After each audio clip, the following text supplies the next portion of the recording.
सातारा जिल्हा परिषदच्या काल झालेल्या जिल्हा परिषद अध्यक्ष आणि उपाध्यक्षाच्या निवडीनंतर बरेच काही ज्यांना याच्यामध्ये यश आलं नाही त्यांनी सगळे पालकमंत्री असतील बरेच आमच्यावर आणि भाजपवर आरोप केले की आम्ही दंडेलशाही केली, लोकशाहीचा खून झाला वगैरे वगैरे बरंच काही त्यांनी केले.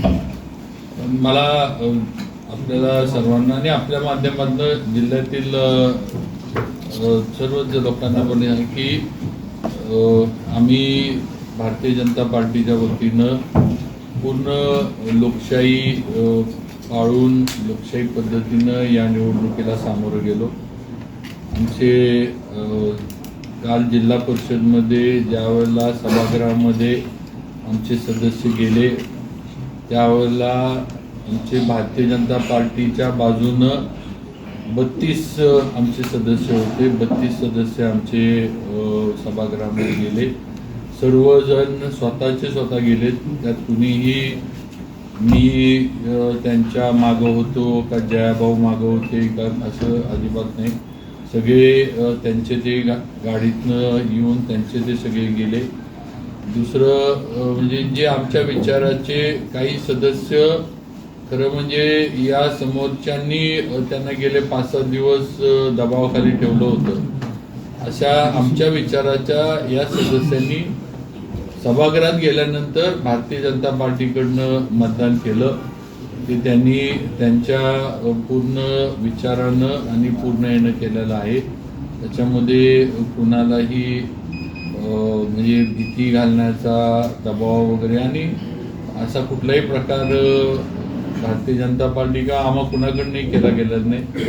अजून एक विषय जे सारखं हे केलं जातं की आता पण आपण थोडं अनौपचारिक बोलत होतो की जी तक्रार सुद्धा किडनॅपिंगची जी काही दाखल झाली त्यामध्ये आमचा भाजपचा कुठलाही तक्रारदार नाही आहे.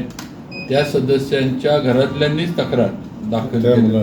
मुलांनी स्वतःच म्हणजे जे सदस्य होते त्यांच्या चिरंजीवांनीच तक्रार दाखल केली आहे आणि त्यांनीच नावं दिली आणि पोलिसांनी आलेल्या तक्रारीप्रमाणे कार्यवाही केली. ह्यात पोलिसांचं पण काय चुकलं किंवा पोलिसांनी मग असं समजायचं का की तक्रार तरी पोलिसांनी गप्पच बसायला पाहिजे होतं.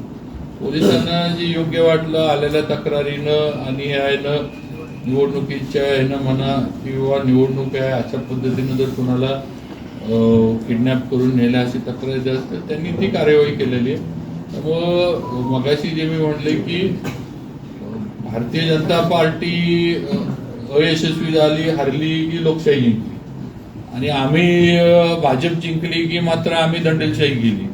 हे बाकीचे हे झाले इतर पक्ष निवडून आले की भाजप म्हणजे ते मशीन चांगलं आणि भाजपचे सगळे निवडून आले की मग मात्र मशीन हे असा जो एक भाजपवर हे केला जातोय त्यामध्ये नाही. काल पूर्ण लोकशाही पद्धतीनं आणि जे जिल्ह्यातील ह्यांची अपेक्षा होती आज आमचे 27 सदस्य म्हणजे 28 ते रामभाऊ वेताळ्यांच्या पण मंडळी होत्या. आमच्याच 28 आमचे सदस्य होते आणि जे मित्रपक्ष आमच्या बरोबर यायची ज्यांना इच्छा होती ते आमच्या बरोबर आले, आमच्या विचाराचे आले आणि 33 मतं आम्हाला मिळून आमच्या जिल्हा परिषद अध्यक्ष आणि उपाध्यक्ष आमचे निवडून आले. हे कालच्या ह्याच्यातले आहे.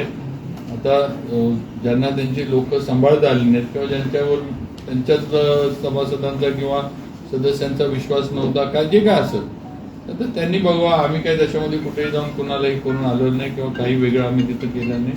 मग दंडेलशाही आम्ही खून केला लोकशाहीचा वगैरे वगैरे हे साफ खोटे आरोप जिल्हा भाजपच्या सर्व आमच्या पदाधिकारी म्हणून आम्ही जिल्ह्यातले सगळे आमच्यावर केले जातात. त्यात काही तथ्य नाही.